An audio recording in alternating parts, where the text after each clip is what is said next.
one of the aircraft from the 387th bomb group was known as Wuneach airplane. How did it get its name? Well, when you go to sign for the aircraft, and you do this today when you're a captain of, say, British Airways aircraft, you're signing for the aircraft, taking it off the responsibility of the engineering officer on the ground. So it says airplane, Wuneach. That gave them the idea to call it Wuneach airplane, and they spelt it W-U-N-E-A-C-H,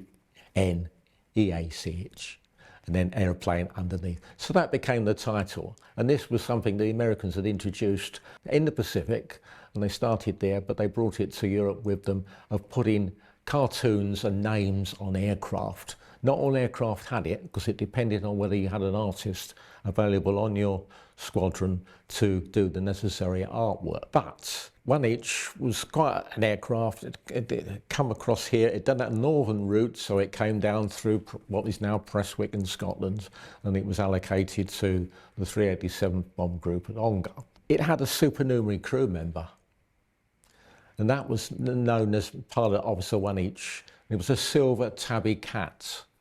Aircrew are understandably very, very superstitious, and they probably are still to this day. So they like their lucky mascots. Some of them had teddy bears, some of them had lucky charms or bracelets.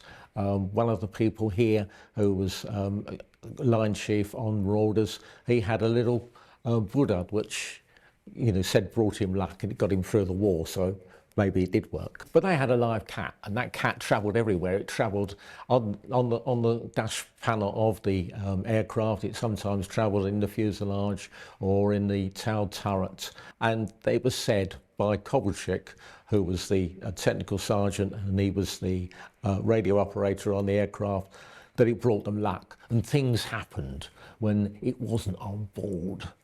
And one of the incidents happened when they were on a bombing mission over occupied France, and the aircraft was hit by flak, or some reports say an FW-190 German fighter attacked them. We don't know exactly what happened there, but one engine caught fire. One of the gunners fouled out of one of the side doors that you can still see on Mr. Shorty's tail remains.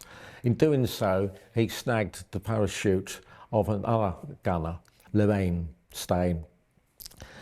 It partly inflated, and of course it snared on the fuselage, interior of the fuselage of the aircraft, and as a result you had this situation where he's partly hanging from this parachute halfway out of the aircraft through this doorway, which, you know, would have been, he'd have lost his life.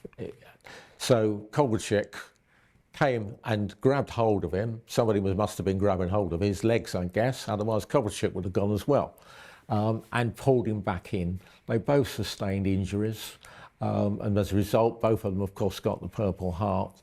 With Kovalchik, he got 2 oak leaf clusters to his flying cross for the event of saving Levain's life.